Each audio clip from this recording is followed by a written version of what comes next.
Welcome to Trinath chemistry classes. ఈ వీడియోలో intermediate first year కెమిస్ట్రీకి సంబంధించిన one of the topic Telugu మీడియంలో డిస్కస్ చేయబోతున్నాము. ఆ టాపిక్ పదార్థ స్థితులు, వాయువులు, ద్రవాలు. ఈ topic intermediate public examination point of వ్యూలో చాలా ఇంపార్టెంట్ వెయిటేజ్ ఉన్నటువంటి టాపిక్. ఈ వీడియోలో మనం ఈ పదార్థ స్థితులు, వాయువులు, ద్రవాలు అన్న టాపిక్లు ఈ వాయువులకు సంబంధించినటువంటి వాయు నియమాలు, ఈ వాయు నియమాల నుండి ఆదర్శ వాయు సమీకరణాన్ని ఉత్పాదించటం లాంటి కొన్ని విషయాలు ఈ వీడియోలో మనం డిస్కస్ చేయబోతున్నాం. అసలు మనకి పదార్థం అంటే మ్యాటర్, పదార్థం అంటే కనుకండి ఏదైతే కొంత ద్రవ్యరాశిని కలిగి ఉంటుందో, ఏదైతే కొంత ప్రదేశాన్ని ఆక్రమిస్తుందో దాన్నే మనం ఏమంటామండి? పదార్థం అంటాం. పదార్థం అంటే ఏంటండి? ఏదైతే కొంత ప్రదేశాన్ని ఆక్రమిస్తుందో, ద్రవ్యరాశిని కలిగి ఉంటుందో, కొంత ప్రదేశాన్ని ఆక్రమిస్తుందో దాన్నే ఏమంటున్నామండి? ఇక్కడ పదార్థం అని చెప్తున్నాం. ఏమంటున్నామండి? పదార్థం అని చెప్తున్నాం. ఏదైనా ఒక రసాయన వ్యవస్థ తీసుకున్నాం అనుకోండి, ఈ రసాయన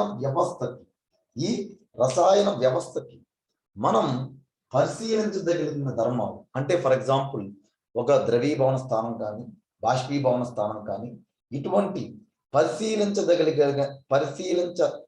ధర్మాలు మనకి జనరల్గా ఏంటంటే కనుకండి ఆయతమ ధర్మాలు అంటే కనుకండి బల్క్ ప్రాపర్టీస్. అంటే ఈ బల్క్ ప్రాపర్టీస్ ఆయతమ ధర్మాలు అంటే కనుకండి, ఆయతమ ధర్మాలు అంటే కనుకండి మీనింగ్ ఏంటంటే కనుకండి ఇక్కడ మనకి ఇవి అధిక సంఖ్యలో ఉన్నటువంటి అత్యధిక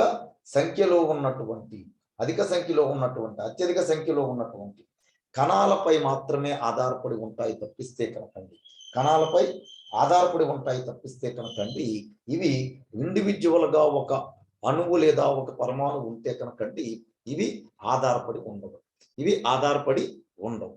అంటే ఏ రసాయన వ్యవస్థ తీసుకున్నా సరే ఆ రసాయన వ్యవస్థకు సంబంధించినటువంటి పరిశీలించదగిన ధర్మాలు అంటే కనుకండి అబ్జర్వబుల్ ప్రాపర్టీస్. అంటే ఫర్ ఎగ్జాంపుల్ బాయిలింగ్ పాయింట్ కానీ, లేకపోతే అది బాష్పీభవన స్థానం కానీ, ద్రవీభవన స్థానం కానీ, ఇలాంటి కొన్ని ప్రాపర్టీస్ తీసుకుంటే కనుకండి అవి బల్క్ ప్రాపర్టీసే తప్పిస్తే, అంటే ఆయతమ ధర్మాలే తప్పిస్తే కనుకండి అవి ఇండివిజువల్ గా ఒక కణం మీద ఆధారపడి ఉండవు. అంటే ఫర్ ఎగ్జాంపుల్, ఇప్పుడు ఉదాహరణకు ఏదైనా ఒక ద్రవణువు తీసుకున్నాం అనుకోండి, అది ఆ ద్రవణువు ఒకటే బాష్పీకరణం చెందదండి. ఆ ద్రవణం ఒకటి ఏమవుదు? బాష్పీకరణం అనేది చెందదండి ఇక్కడ. కానీ ఒక ద్రవంలో అనేక కణాలు తీసుకుంటే కనుకండి, అంటే ద్రవం మొత్తం ఏమవుతుంది? బాష్పీకరణం చెందుతుంది. అదే ఆ ద్రవానికి సంబంధించినటువంటి ఏదైనా ఒక కణం తీసుకుంటే కనుకండి అదేమవుతుందని చెప్తున్నా? బాష్పీకరణం చెందదు.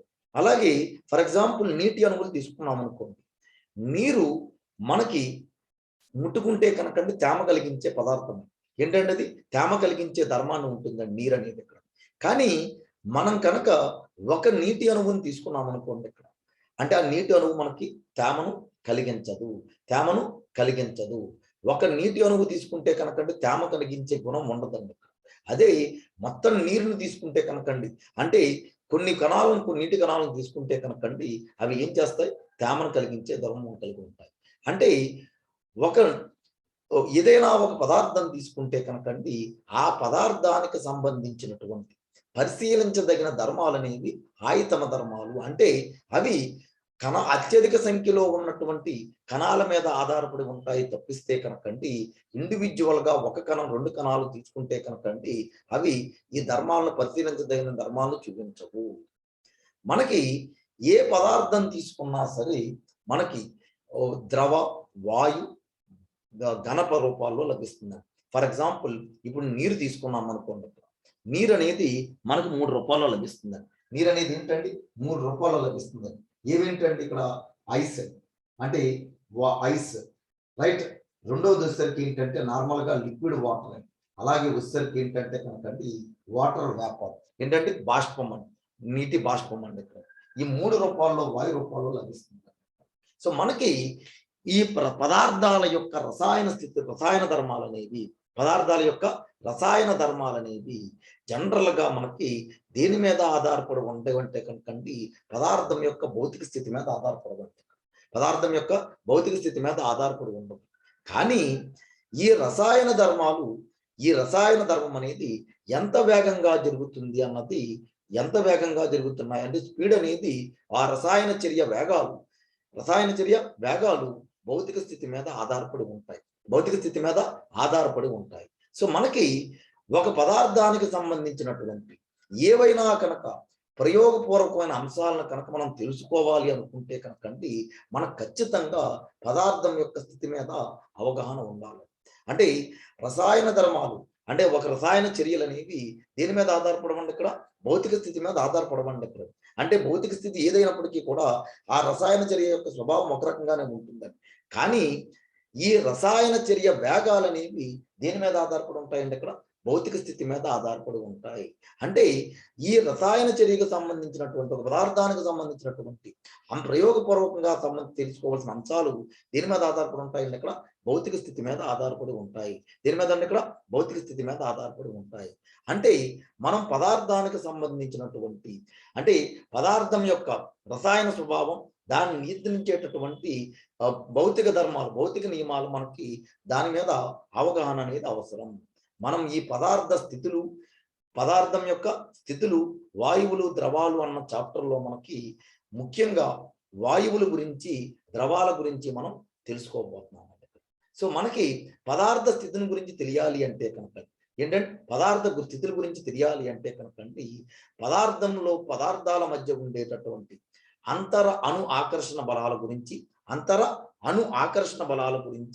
మరియు అణువుల మధ్య జరిగే అంతర చర్యల గురించి, మూడవది వచ్చేసరికండి ఉష్ణశక్తి ప్రభావం వంటి అంశాల గురించి తెలుసుకోవాలంటే ఇక్కడ. అంటే జనరల్గా ఏంటంటే కనుకండి ఈ అంతర అణు ఆకర్షణ బలాలు ఏంటండి, అంతర అణు ఆకర్షణ బలాలు పెరిగే కొలది, అంటే అంతర అణుఆకర్షణ బలాలు అంటే కనుకండి రెండు పక్కనే ఉన్నటువంటి అణువుల మధ్య ఉండేటటువంటి ఆకర్షణ బలాలను ఏమంటున్నాం, అంతర అణు ఆకర్షణ బలాలు అంటున్నాం. ఇవి పెరిగే కొలది పదార్థం యొక్క స్థితి ఏమవుతుందంటే కనుకండి వాయువు నుంచి లిక్విడ్కి, లిక్విడ్ నుంచి ఎక్కడికి వెళ్తుందని సాలిడ్కి వెళ్తుంది. రైట్. అలాగే ఉష్ణశక్తి పెరిగే కొలది ఏమవుతుందంటే సాలిడ్ అలా లిక్విడ్ అవుతుందని, లిక్విడ్ అలా ఏమవుతుందని ఇక్కడ గ్యాస్ అవుతుంది. అంటే ఒక ఇచ్చిన పదార్థం అది ద్రవ స్థితిలో ఉంటుందా, వాయు స్థితిలో ఉంటుందా, ఘన స్థితిలో ఉంటుందా ఉన్నది ఇక్కడ రెండు విషయాల మీద ఆధారపడి ఉంటుందని. అదే ఒకటి అంతర అణు ఆకర్షణ బలాలు, రెండవది వచ్చేసరికి ఏంటంటే ఉష్ణశక్తి. సో నేను ఇన్ డీటెయిల్డ్గా డిస్కస్ చేయట్లేదు అంతర అణు ఆకర్షణ బలాల గురించి ఏంటి, ఉష్ణశక్తి గురించి ఏంటి అన్నది. ఇది నెక్స్ట్ వీడియోలో డిస్కస్ చేస్తాం. అంతర అణు ఆకర్షణ బలాలు పెరిగే కొలది పదార్థం యొక్క స్థితి ఏమవుతుందని చెప్తున్నాం, గ్యాస్ నుంచి లిక్విడ్కి, లిక్విడ్ నుంచి సాలిడ్కి, అంటే వాయు నుంచి ద్రవానికి, ద్రవం నుంచి ఘన పదార్థానికి. అదే ఉష్ణశక్తి పెరిగే కొలది ఏమవుతుందని చెప్తున్నాం, అది పదార్థం యొక్క స్థితి ఘనం నుంచి లిక్విడ్కి, ద్రవానికి, ద్రవం నుంచి దేనికి మారుతుందని కూడా వాయువుకి మారుతుంది. సో మరి అసలు ఈ వాయువుల గురించి తీసుకుంటే కనుక ఈ పదార్థ స్థితులు, వాయువులు, ద్రవాల్లో మనం మొట్టమొదటిగా ఎక్కువ డిస్కస్ చేసి దేని గురించి అంటే కనుకంటే వాయువుల గురించి ఎక్కువ డిస్కస్ చేసి, ఎవరి గురించి అంటే వాయువుల గురించి. అసలు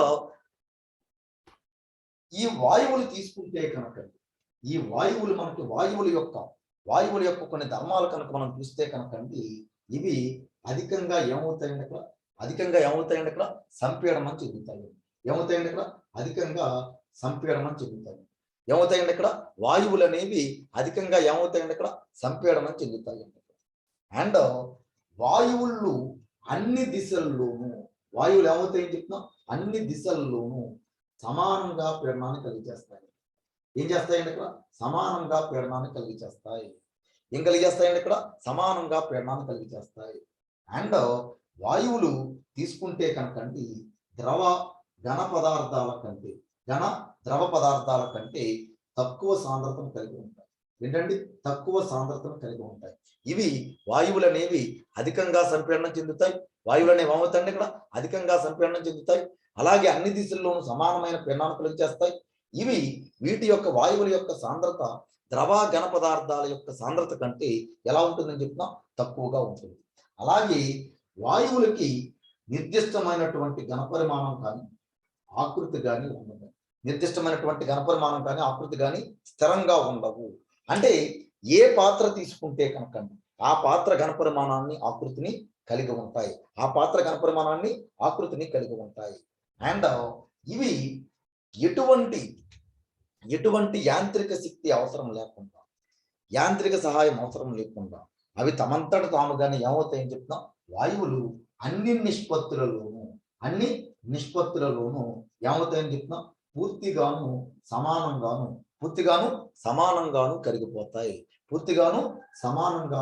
కరిగిపోతాయి. సో మనకి వాయువులు తీసుకుంటే కనుకండి ఈ వాయువుల్లో కణాల మధ్య అవి చాలా చాలా దూరంగా ఉంటాయి. అందువల్ల అంతరాకరణ అణు ఆకర్షణ బలాలు చాలా బలహీనంగా ఉంటాయి. ఎలా ఉంటాయంటే అంతరాకర్షణ బలాలు చాలా బలహీనంగా ఉంటాయి. సో ఈ వాయువులు అనేవి అధికంగా సంపీడనం చెందుతాయి. అంటే మనం ఈజీగా ఏం చేయొచ్చు అంటే వాయువును కంప్రెస్ చేసేయచ్చు. అలాగే అన్ని దిశల్లోనూ సమానమైనటువంటి పీడనాన్ని కలిగి చేస్తాయి. అన్ని దిశల్లోనూ సమానమైనటువంటి పీడనాన్ని కలిగి చేస్తాయి. తక్కువ సాంద్రతను కలిగి ఉంటాయి. ఒక నిర్దిష్టమైనటువంటి ఘనపరిమాణం కానీ ఆకృతిని కానీ కలిగి ఉండవు. అండ్ అన్ని నిష్పత్తుల్లోనూ పూర్తిగాను కలుగుతాయి. వీటి మధ్యలో అంతరాణ ఆకర్షణ బలాలు అనేవి చాలా తక్కువగా ఉంటాయి. సో దీని తర్వాత తీసుకుంటే కనుక ఈ వాయువుల యొక్క అభిలాక్షణిక ధర్మం అంటే వాయువుల యొక్క క్యారెక్టరిస్టిక్ ప్రాపర్టీస్ మనం తీసుకుంటే ధర్మాలు తీసుకుంటే కనుక అవి ఒక 4 పారామీటర్లో చెప్తున్నాం. ఒకటి ప్రెషర్, పీడనం, రెండోది వచ్చేసరికి ఘనపరిమాణం వాల్యూమ్, మూడోది వచ్చేసరికి ఏంటంటే కనుక ఉష్ణోగ్రత టెంపరేచర్, నాలుగోది వచ్చేసరికి ఏంటంటే ద్రవ్యరాశి. సో మనకి ఒక వాయువుకి సంబంధించినటువంటి క్యారెక్టరిస్టిక్ పారామీటర్స్ ఎవరంటే కనుక ఒకటి పీడనం, 2 ఘనపరిమాణం, 3 ఉష్ణోగ్రత, 4 ఏంటంటే కనుక ద్రవ్యరాశి. 4వది ఏంటండి ద్రవ్యరాశి. సో మనకి ఈ వాయువులకు ధర్మాలు అంటే ఇంపార్టెంట్ ధర్మాలైనటువంటి పీడనం, ఘనపరిమాణం, ఉష్ణోగ్రత అండ్ ద్రవ్యరాశి వీటి మధ్య సంబంధాలు తెలిపేటటువంటి ఎవరండి ఇక్కడ వాయు నియమాలు. ఏంటండి వాయు నియమాలు. So this is one of the important topic in పదార్థ స్థితులు అండ్ వాయువులు ద్రవాలు చాప్టర్లో ఒక అత్యంత ముఖ్యమైనటువంటి ఇంపార్టెంట్ టాపిక్ అండ్ వాయు నియమాలు. అసలు వాయు నియమాలు ఏంటి? ఇక్కడ వాయు నియమాలు ఏంటని చెప్తున్నామండి. ఇక్కడ వాయు నియమాలు వాయువుకు సంబంధించినటువంటి ధర్మాల్లో ముఖ్యమైనటువంటి ధర్మాలు ఎవరని చెప్తున్నాం? ఘనపరిమాణం, ఉష్ణోగ్రత, పీడనం, ద్రవ్యరాశి. వీటి మధ్య ఈ ధర్మాల మధ్య ఉండే సంబంధాన్ని తెలిపేటటువంటివి ఏంటంటే ఇక్కడ వాయు నియమాలు. వాయు నియమాలు ఏం చెప్తున్నాయంటే ఇక్కడ వాయు ధర్మాలైనటువంటి పీడనం, ఘనపరిమాణం, ఉష్ణోగ్రత అండ్ ద్రవ్యరాశుల మధ్య సంబంధాన్ని తెలిపేటటువంటివి ఏంటంటే ఇక్కడ వాయు నియమాలు. ఆ వాయు నియమాల్లో మొట్టమొదటి నియమం ఏంటంటే కనుక వాయు నియమం. సో ఈ వాయు నియమం ఏం చెప్తుందంటే కనుక వాయు నియమం ప్రకారం నిర్దిష్ట ఉష్ణోగ్రత వద్ద లేదా స్థిర ఉష్ణోగ్రత వద్ద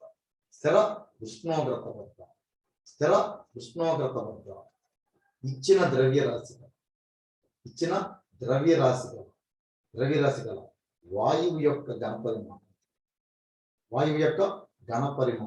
ఘనపరిమాణం దాని పీడనానికి విలోమానుపాతంలో ఉంటుంది. దాని యొక్క పీడనానికి విలోమానుపాతంలో ఉంటుంది. స్థిర ఉష్ణోగ్రత వద్ద ఇచ్చిన ద్రవ్యరాశి గల వాయువు యొక్క ఘనపరిమాణం దాని పీడనానికి విలోమానుపాతంలో ఉంటుంది. స్థిర ఉష్ణోగ్రత వద్ద ఇచ్చిన ద్రవ్యరాశి గల వాయువు యొక్క ఘనపరిమాణం దాని పీడనానికి ఎలా ఉంటుందని చెప్తున్నా విలోమానుపాతంలో ఉంటుంది. ఇదే ఎవరు చెప్తున్నారంటే ఇక్కడ మనకి వాయు నియమం చెప్తున్నారు. ఇది గణితాను ప్రకారం దీని వాయు నియమాన్ని ఎలా రాయొచ్చు అంటే కనుక V is proportional to 1/P at N and T స్థిరమైన ద్రవ్యరాశి అండ్ ఉష్ణోగ్రత ఎలా ఉంటాయని చెప్పినా స్థిరంగా ఉంటాయి. V is proportional to 1/P. ఇక్కడ ప్రపోర్షనాలిటీని తీసేస్తే కనుక we are replacing with one constant K is equal to 1/3. So దీన్ని ఎలా రాయొచ్చు అంటే PV is equal to K స్థిరాంకం, PV is equal to K స్థిరాంకం. ఇది ఒక ఫార్మ్ ఆఫ్ బాయిల్ నియమం. ఇది బాయిల్ నియమం యొక్క ఒక రూపం అండి. ఇక్కడ పివి ఈజ్ ఈక్వల్ టు స్థిరాంకం అంటే వాయువుకు సంబంధించిన స్థిరోష్ణోగ్రత వద్ద వాయువుకు సంబంధించినటువంటి ఇచ్చిన ద్రవ్యరాశి గల వాయువు యొక్క పీడనం ఘనపరిమాణ నిష్పత్తి లబ్ధం ఆల్వేస్ ఎలా ఉంటుందండి? ఇక్కడ స్థిరంగానే ఉంటుంది. ఆల్వేస్ ఎలా ఉంటుందండి? ఇక్కడ స్థిరంగానే ఉంటుంది.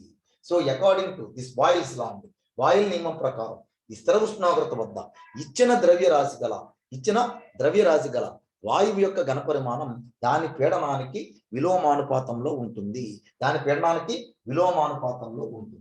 సో మనం దీని నుంచి మనం తీసుకొచ్చినటువంటి ఎక్స్ప్రెషన్ ఏంటంటే కనుక PV is equal to K. PV is equal to K.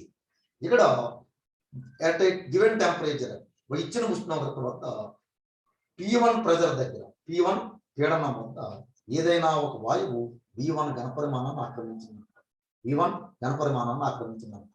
ఇక్కడ పీడనాన్ని కనుక P1 నుండి P2కు మారిస్తే కనుక ఘనపరిమాణం ఏమవుతుందంటే ఇక్కడ V1 నుంచి V2కు మారుతుంది. సో మనకి దీని నుంచి రాస్తే కనుక P1 V1 is equal to K, P2 V2 is equal to K. అంటే ఈ 1, 2 నుంచి మనం ఏం చేయించండి? ఇక్కడ మనకి 1, 2 నుంచి ఏం చేయించండి? ఇక్కడ P1 V1 is equal to P2 V2. P1 V1 is equal to P2 V2. అంటే స్థిర ఉష్ణోగ్రత వద్ద ఈ సమీకరణాన్ని ఉపయోగించి ఏదైనా ఒక వాయువు యొక్క రెండు ఘనపరిమాణాల వద్ద రెండు పీడనాల వద్ద P1 పీడనం వద్ద V1 ఘనపరిమాణం తెలిసి P2 పీడనం వద్ద ఘనపరిమాణం ఎంత అని అడిగితే కనుక మనం ఉపయోగించి లెక్కించవచ్చు. రైట్. సో ఇది మనకి బాయిల్ నియమం. ఈ బాయిల్ నియమానికి సంబంధించినటువంటి కొన్ని గ్రాఫ్లు తీసుకుంటే కనుక ఎలా ఉంటాయి అంటే కనుక మనకి వాల్యూమ్ వర్సెస్ పీ ప్లాట్ తీస్తే కనుక ఇదిగోండి బాయిల్ నియమం ప్రకారం ఏంటంటే ఇక్కడ V is proportional to 1/P. అంటే పీడనం పెరిగితే ఘనపరిమాణం ఏమవుతుంది? తగ్గుతుంది. అందువల్ల ఇది ఎలా ఉంటుందంటే కనుక ఎక్స్పోనెన్షియల్ గా ఉంటుంది. రెక్టాంగులర్ హైపర్బోలా ఏంటంటే ఇక్కడ రెక్టాంగులర్ హైపర్బోలా కింద ఉంటుందంట. సో V వర్సెస్ P కానీ P వర్సెస్ V కానీ కనుక తీసుకుంటే కనుక ప్లాట్ ఈ విధంగా ఉంటుంది. అదే విధంగా మనకి V ఈజ్ ఈక్వల్ టు ఏమని తీసుకొచ్చాం? K/P, K into 1/P. అంటే ఇది ఏ రూపంలో ఉందంటే Y is equal to MX రూపంలో. అంటే Vను Y అక్షం మీద 1/Pని X అక్షం మీద కనుక తీసుకుని గ్రాఫ్ తీస్తే కనుక ఆ గ్రాఫ్ ఏంటంటే కనుక కేంద్రకం గుండా ఆరిజన్ గుండా పోతుందంటే ఇక్కడ ఇది 0 ఇంటూ ఆరిజన్ గుండా పోతుంది. Slope is equal to K. అదే విధంగా మనకి మూడో ప్లాట్ తీసుకుంటే ఈ పివి విలువ ఎలా ఉంటుందని చెప్తున్నాం? స్థిరంగా ఉంటుంది. పివి విలువ ఎలా ఉంటుందండి? ఇక్కడ కే స్థిరాంకం అండి. అంటే పివి వర్సెస్ విఆర్పి తీసుకుంటే కనుక ఇది ఆల్వేస్ ఎలా ఉంటుందండి? ఇక్కడ parallel to X axis, X అక్షానికి సమాంతరంగా ఉంటుంది. ఎలా ఉంటుందండి? ఇక్కడ ఎక్స్ అక్షానికి సమాంతరంగా ఉంటుంది. ఇది మనకి బాయిల్ నియమం. సో బాయిల్ నియమం ఏం చెప్తుందండి? ఇక్కడ స్థిర ఉష్ణోగ్రత వద్ద ఇచ్చిన ద్రవ్యరాశి గల వాయు ఘనపరిమాణం దాని పీడనానికి విలోమానుపాతంలో ఉంటుంది.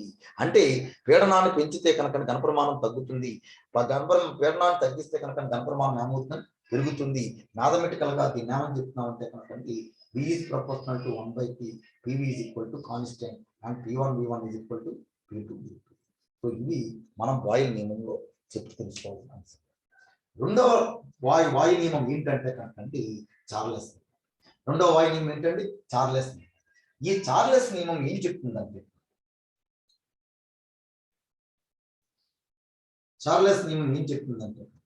ఇది ఘనపరిమాణానికి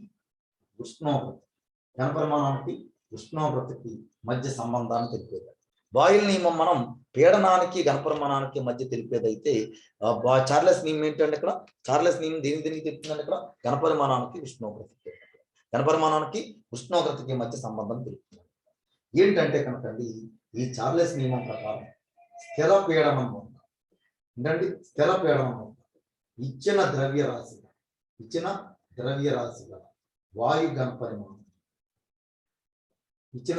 గల వాయు ఘనపరిమాణం దాని పరమ ఉష్ణోగ్రతకు అనులోమానుపాతంలో ఉంటుంది. దాని పరమోష్ణోగ్రతకు అనులోమానుపాతంలో ఉంటుంది. ఇక్కడ విలోమానుపాతం అంటే కనుకండి ఒక పారామీటర్ పెరిగితే కనుకండి, ఒక పారామీటర్ ఒక వేరియబుల్ పెరిగితే కనుకండి రెండో వేరియబుల్ ఏమవుతుంటుంది? విలోమానుపాతంలో అయితే తగ్గుతుంటుంది. అంటే y పెరిగితే x తగ్గుతుంటుంది, y తగ్గితే x పెరుగుతుంటుంది. అదే అనులోమానుపాతం అంటే కనుకండి y పెరిగితే x పెరుగుద్ది, y తగ్గితే x ఏమవుద్దని తగ్గుద్ది. సో మనకి విలోమానుపాతం అనులోమానుపాతం అంటే కనుక మీనింగ్ ఇది. స్థిర పీడనం వద్ద ఇచ్చిన ద్రవ్యరాశి గల వాయు ఘనపరిమాణం దాని పరమ ఉష్ణోగ్రతకు అనులోమానుపాతంలో ఉంటుంది. అనులోమానుపాతంలో ఉంటుంది. ఇక్కడ పరమ ఉష్ణోగ్రత అంటే మనకి ఉష్ణోగ్రతకి అనేక రకమైనటువంటి యూనిట్స్ ఉన్నాయి. డిగ్రీ సెంటిగ్రేడ్ లో చెప్పొచ్చు, ఫారెన్ హీట్ లో చెప్పొచ్చు. మూడోది ఏంటంటే కెల్విన్ లో చెప్పొచ్చు. ఏంటోనండి ఇక్కడ కెల్విన్ లో చెప్పొచ్చు. ఇక్కడ ఉష్ణోగ్రతను కెల్విన్ లో చెప్తే కనుక అక్కడ ఉష్ణోగ్రతను ఏమంటున్నాం? ఇక్కడ పరమ ఉష్ణోగ్రత అని చెప్తాం. ఏమంటామండి? ఇక్కడ పరమ ఉష్ణోగ్రత అని చెప్తాం. ఏమంటామండి? పరమ ఉష్ణోగ్రత అంటాం. డిగ్రీ సెంటిగ్రేడ్ ని కెల్విన్ లోకి మార్చడానికి, కెల్విన్ లోనికి మార్చడానికి ఏం చేయాలంటే కనుక 273 కలపాలి. ఏం చేయాలంటే ఇక్కడ 273 కలపాలి. అంటే ఫర్ ఎగ్జాంపుల్ 25 డిగ్రీ సెంటిగ్రేడ్ ఉంటుంది. 25 + 273 అంటే ఎంత అండి? 298 కెల్విన్. లేకపోతే ఫర్ ఎగ్జాంపుల్ 123 డిగ్రీ సెంటిగ్రేడ్ ఉంటుంది. 123 + 273 అరౌండ్ దిస్ ఇస్ 400 కెల్విన్. అదే కెల్విన్ నుంచి డిగ్రీ సెంటిగ్రేడ్ లోకి మార్చాలనుకోండి, దాని నుంచి 273 తీసుకుంటాను, సబ్ట్రాక్ట్ చేయాలి. 273 ఏం చేయాలంటే ఇక్కడ సబ్ట్రాక్ట్ చేయాలి. సో పరమ ఉష్ణోగ్రత అంటే కనుకండి ఉష్ణోగ్రతను కెల్విన్ మానంలో చెప్తే కనుకండి ఆ ఉష్ణోగ్రతను ఏమంటున్నాం? పరమ ఉష్ణోగ్రత అని చెప్తున్నాం. ఇక్కడ డిగ్రీ సెంటిగ్రేడ్ ని కెల్విన్ లోకి మార్చడానికి 273 కలపాలి. 273 కలపాలి. సో మనకి గణిత నియమాల ప్రకారం దీన్ని ఎలా రాయొచ్చు అంటే కనుకండి V is proportional to T. V is proportional to T. So అంటే ఉష్ణోగ్రత పెరిగితే ఘనపరిమాణం ఏమవుతుందని పెరుగుతుంది. అంటే V is equal to K into T. V/T is equal to ఏమంటున్నాం? స్థిరాంకం K అని చెప్తాం. V/T is equal to K అని చెప్తాం. ఇక్కడ T1 ఉష్ణోగ్రత వద్ద ఒక వాయువు V1 ఘనపరిమాణాన్ని ఆక్రమించింది అనుకుంటే V1/T1 is equal to K, ఒకటి కాన్స్టెంట్.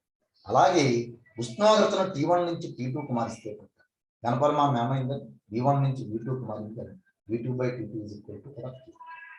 సో 1, 2 నుంచి మనం ఏం రాయొచ్చు అంటే కనుక V1/T1 is equal to V2/T2.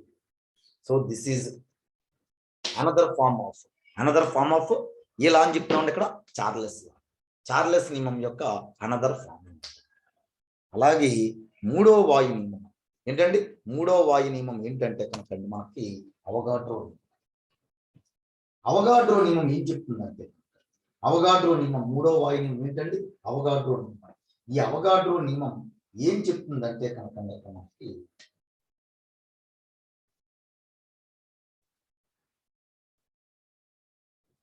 Avogadro నియమం ఏం చెప్తుందంటే కనుకండి స్థిర ఉష్ణోగ్రత పీడనాలు ఏంటండి? స్థిర ఉష్ణోగ్రత పీడనాలు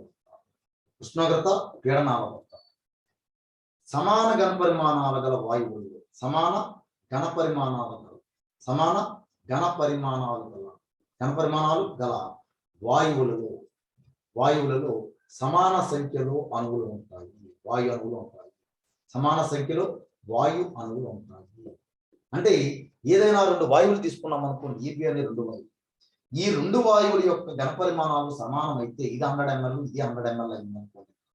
రెండిట్లోనూ అంటే కణాల సంఖ్య, వాయు కణాల సంఖ్య ఎలా ఉంటుందంట? సమానంగా ఉంటుంది. స్థిర ఉష్ణోగ్రత పీడనాల వద్ద సమాన ఘనపరిమాణాల గల వాయువుల్లో సమాన సంఖ్యలో వాయు అణువులు ఉంటాయి. సమాన సంఖ్యలో వాయు అణువులు ఉంటాయి. సో మనం దీన్ని గణితాల ప్రకారం ఎలా రాయొచ్చు అంటే కనుకండి V is proportional to N. ఇక్కడ ప్రపోర్షనాలిటీ తీసేస్తే కనుకండి V is equal to Kn and V/N is equal to K. ఇక్కడ V అంటే కనుక ఘనపరిమాణం, N అంటే కనుకండి మోలుల సంఖ్య. N అంటే ఏంటండి? మోలుల సంఖ్య. Right? V is proportional to N. V/N is equal to K. ఇక్కడ N1 మూలల వాయువు V1 వాల్యూమ్ ఆక్యుపై చేసింది అనుకోండి, V1/N1 is equal to K. N2 mole వాయువు అదే వాయువు వేరే వాయువు V2 మోల్ అదే వాయువు యాక్టివేట్ చేసింది అనుకోండి, V2/N2 దీని నుంచి ఏమని రాయొచ్చు అంటే V1/N1 V2/N2. సో ఇది మనకి ఏంటంటే కనుకండి అవగాడ్రో నియమం. సో బాయిల్ నియమం ఘనపరిమాణం పీడనాల మధ్య ఉన్న సంబంధాన్ని చెప్తే, చార్లెస్ నియమం ఘనపరిమాణం ఉష్ణోగ్రతల మధ్య, అండ్ అవగాడ్రో నియమం దీనికంటే కూడా ఘనపరిమాణం ద్రవ్యరాశుల మధ్య కూడా సంబంధాన్ని చెప్తుంది. సో మనకి దీని నుంచి ఆదర్శ వాయు సమీకరణాన్ని ఉత్పాదించడం ఏంటంటే కనుకండి మనకి బాయిల్ నియమం నుంచి ఏమని తెలుసు, ఇక్కడ V is proportional to 1/2. అదే చార్లెస్ నియమం నుంచి ఏమని తెలుసు, చార్లెస్ నియమం నుండి ఏమని తెలుసు మనకి V is proportional to, దీన్ని 1 అనుకోండి, దీన్ని 2 అనుకోండి.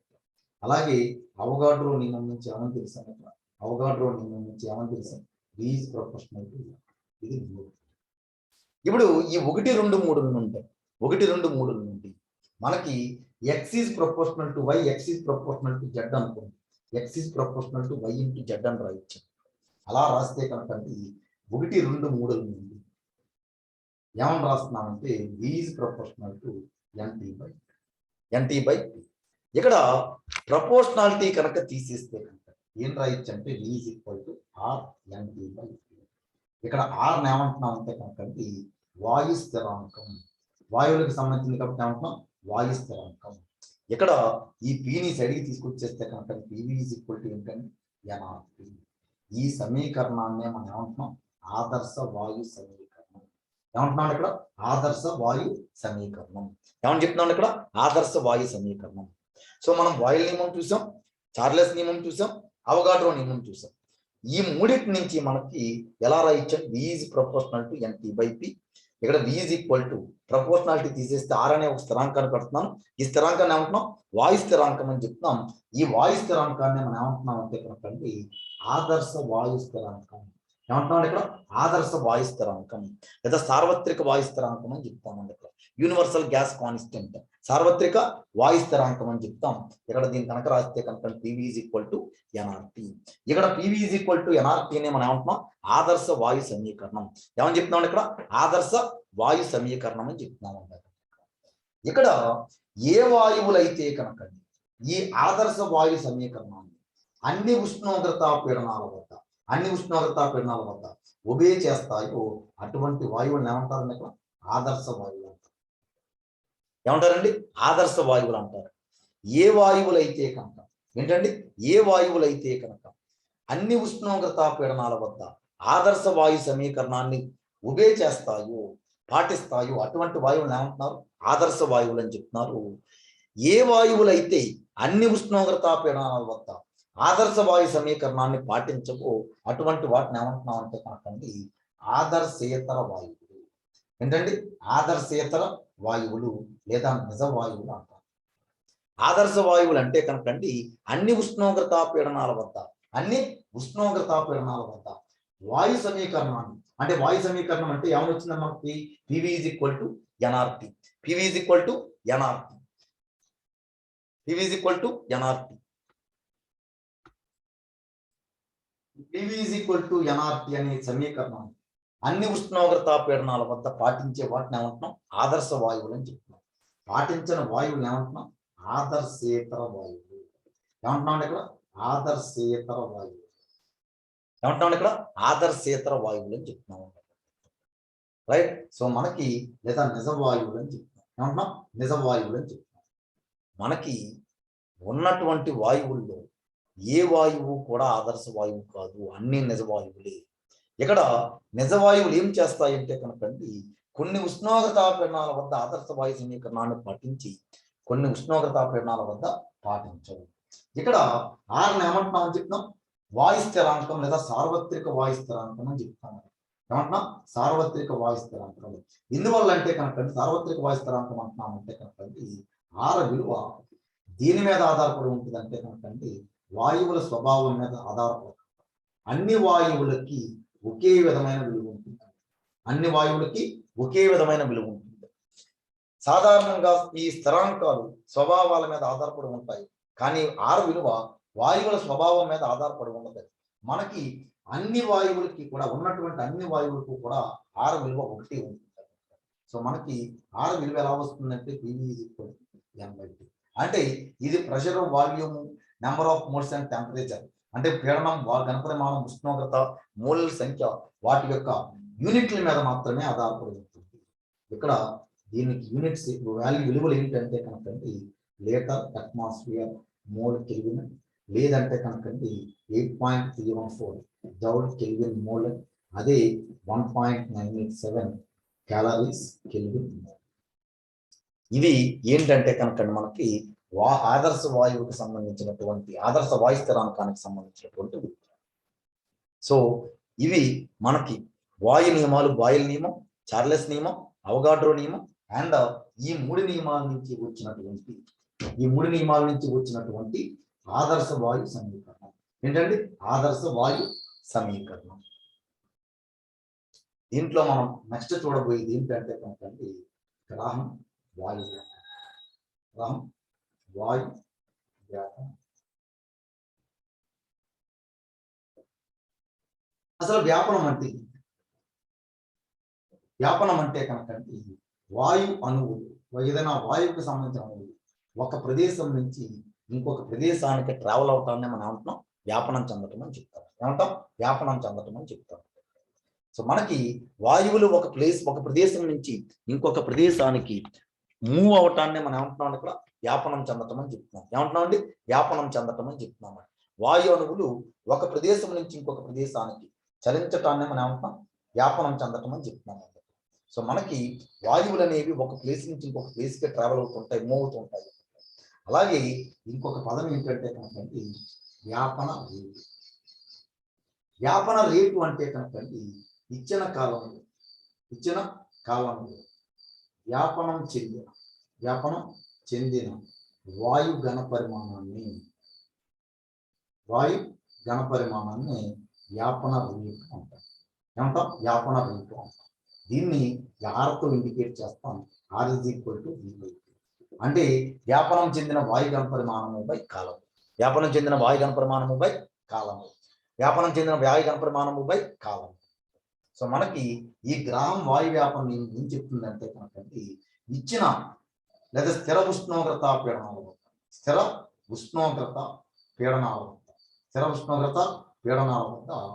వాయు వ్యాపన రేటు దాని యొక్క సాంద్రత యొక్క వర్గమూలం, లేదా వాయువు సాంద్రత యొక్క వర్గమూలానికి విలోమానుపాతంలో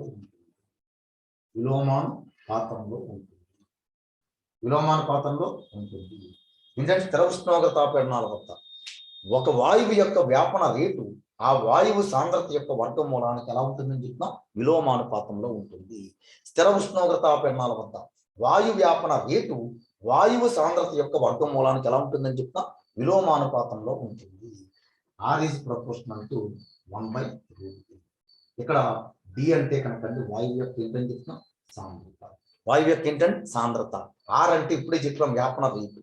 వ్యాపనం అంటే కనుకండి వాయువు ఒక ప్రదేశాన్ని నుంచి ఇంకో ప్రదేశానికి వెళ్ళటమని చెప్తున్నాం. వ్యాపన రేటు అంటే ఏంటండి? ఒక ఇచ్చిన కాలంలో వ్యాపనం చెందిన వాయు ఘన పరిమాణాన్ని ఏమంటున్నాం? వ్యాపన రేటు అని చెప్తున్నాం. R = V/T. So according to this Graham's law of diffusion, Graham వాయు వ్యాపన నియమం ప్రకారం స్థిర ఉష్ణోగ్రత పీడనాల వద్ద ఒక వాయువు యొక్క వ్యాపన రేటు దాని యొక్క సాంద్రత యొక్క వర్గమూలానికి విలోమానుపాతంలో ఉంటుంది.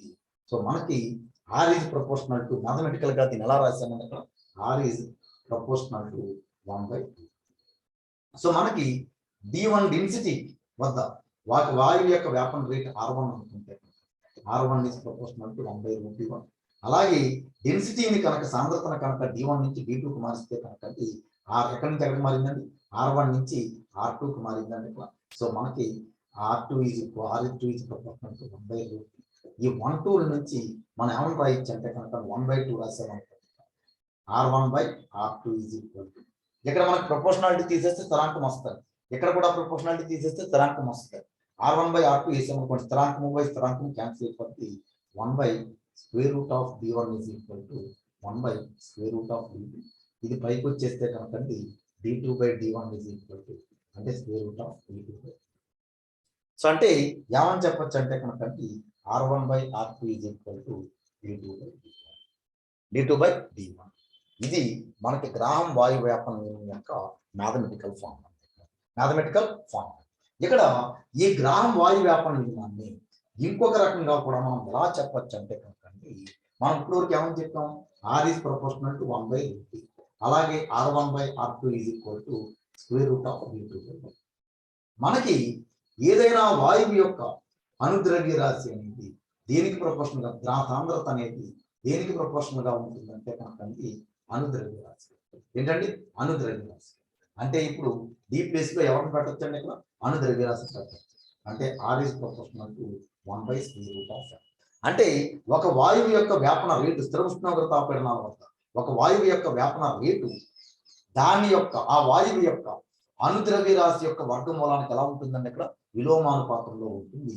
ఇప్పుడు M1 ద్రవ్యరాశి గల వాయువు యొక్క వ్యాపన రేటు R1 అనుకుంటే, M2 ద్రవ్యరాశి యొక్క వాయు వ్యాపన రేటు R2 అనుకుంటే కనుక R1/R2 is equal to M2/M1. అంటే ఇప్పుడు మన ఎక్స్ప్రెషన్ లో ఇంకొక పదం పెరిగిందండి, ఏంటండి అది M2/M1. ఏంటండి M2/M1 ఇంకొక పదం పెరిగిందండి, రైట్. సో మనకి ఇందాక మనం వ్యాపన రేటు అని చెప్తూ ఒక పదం వాడాము. ఇచ్చిన కాలంలో వ్యాపనం చెందినటువంటి వాయు ఘన పరిమాణాన్ని మనం అంటున్నాం వ్యాపన రేటు అని చెప్తున్నాం. R is equal to ఏంటండి V/T అని చెప్తాం. T1 కాలంలో V1 ఘన పరిమాణం గల వాయు వ్యాపనం చెందింది అనుకోండి, అప్పుడు R1 is equal to ఏమవుతుంది V1/T1. అలాగే T2 కాలంలో V2 ఘన పరిమాణం చెందింది అనుకోండి, R2 is equal to ఏమవుతుంది V2/T. ఇప్పుడు R1/R2 is equal to ఏమవుతుంది V1/T1 whole by V2/T. So దీన్ని కొంచెం సింప్లిఫై చేసామనుకోండి T2/V2. ఇది గ్రాహం వాయు వ్యాపన నియమం యొక్క అనదర్. సో మనకి ఇప్పుడు వరకు మనం ఒక 3 రకాలైనటువంటి రిలేషన్ లాక్కొచ్చాం. ఏంటండి R is proportional to 1/M, √1/M. అంటే మనం మొత్తం లా తీసుకొచ్చింది ఏంటంటే కనుకండి √D2/D1, అలాగే √M2/M1, అలాగే V1/V1 into D2/D2. ఇది మనం గ్రాహం వాయు వ్యాపన నియమంలో. సో మనకి ఈ గ్రాహం వాయు వ్యాపన నియమాల యొక్క అనువర్తనాలు ఏంటి అంటే ఉపయోగాలు ఏంటి అంటే మనకి ఈ గ్రాహం వాయు వ్యాపన నియమం ఉపయోగించి అనుద్రవ్య రాశి తెలియని యొక్క వాయువు యొక్క అనుద్రవ్య రాశిని లెక్కించవచ్చు. ఏంటండి అనుద్రవ్య రాశి తెలియని వాయువు యొక్క అనుద్రవ్య రాశిని లెక్కించవచ్చు. ఎలాగంటే కనుక ఇక్కడ R1/R2 is equal to M2/M1. So నీకు వ్యాపన రేట్లని కంపేర్ చేయటం ద్వారా నాకు M1 ద్రవ్యరాశి గల వాయువు యొక్క M1 ద్రవ్యరాశి నాకు తెలిసాడు. ఒక వాయువు యొక్క వ్యాపన రేటు R2 అనుకున్నాను అనుకోండి, అనుద్రవ్య రాశి తెలియని యొక్క వ్యాపన రేటు R2 అనుకోండి, M2 అనుద్రవ్య రాశి అనుకోండి, తెలియదు నాకు. సో అనుద్రవ్య రాశి తెలియని వాయువు యొక్క అనుద్రవ్య రాశిని వ్యాపన రేట్లని పోల్చడం ద్వారా అనుద్రవ్య రాశిని ఏం చేయొచ్చండి ఇక్కడ లెక్కించవచ్చు. ఏంటండి వ్యాపన రేట్లని పోల్చడం ద్వారా అనుద్రవ్య రాశి తెలియని వాయువు యొక్క అనుద్రవ్య రాశిని ఏం చేయొచ్చండి ఇక్కడ లెక్కించవచ్చు. అలాగే ఆన్సిల్స్ అలారం. ఎవరండి ఆన్సిల్స్ అలారం. ఆన్సిల్స్ అలారం అనేది ఇది మనకి కోల్ మైన్స్, ఏంటంటే ఇక్కడ కోల్ మైన్స్ లో అంటే బొగ్గు గనుల్లో మీథేన్ వాయువుని, మార్ష్ గ్యాస్ అంటారు, మీథేన్ వాయువుని గుర్తించడానికి ఉపయోగిస్తారు. ఈ మీథేన్ వాయువును గుర్తించడానికి వాడేటటువంటి ఆన్సిల్స్ అలారం. ఆన్సిల్స్ అలారం మనకి it is working on this Graham's law of diffusion. Graham's law of diffusion. And third one ఏంటంటే కనుక మనకి isotopes of uranium. Isotopes of uranium అంటే యురేనియం 2 ఐసోటోప్స్ ఉన్నాయి, U235 అండ్ U238. ఈ isotopes of uranium ని మనం వాటి యొక్క వాలటైల్ సాలిడ్స్ కింద బాష్ప గణాల పదార్థాల కింద మార్చడం ద్వారా మనకి ఫ్లోరైడ్స్ కింద మార్చడం ద్వారా వాటిని ఏం చేయొచ్చండి ఇక్కడ సెపరేట్ చేయొచ్చు. Isotopes of uranium can be separated. Uranium యొక్క ఐసోటోపులను వేరుపరచొచ్చు. యురేనియం యొక్క ఐసోటోపులను ఏం చేయొచ్చు? వేరుపరచొచ్చు. ఇది మనకి ఏంటంటే కనుకండి గ్రాహం వాయు వ్యాపన నియమం. గ్రాహం వాయు వ్యాపన నియమం. Thank you for watching Trinath chemistry classes. Please subscribe my channel.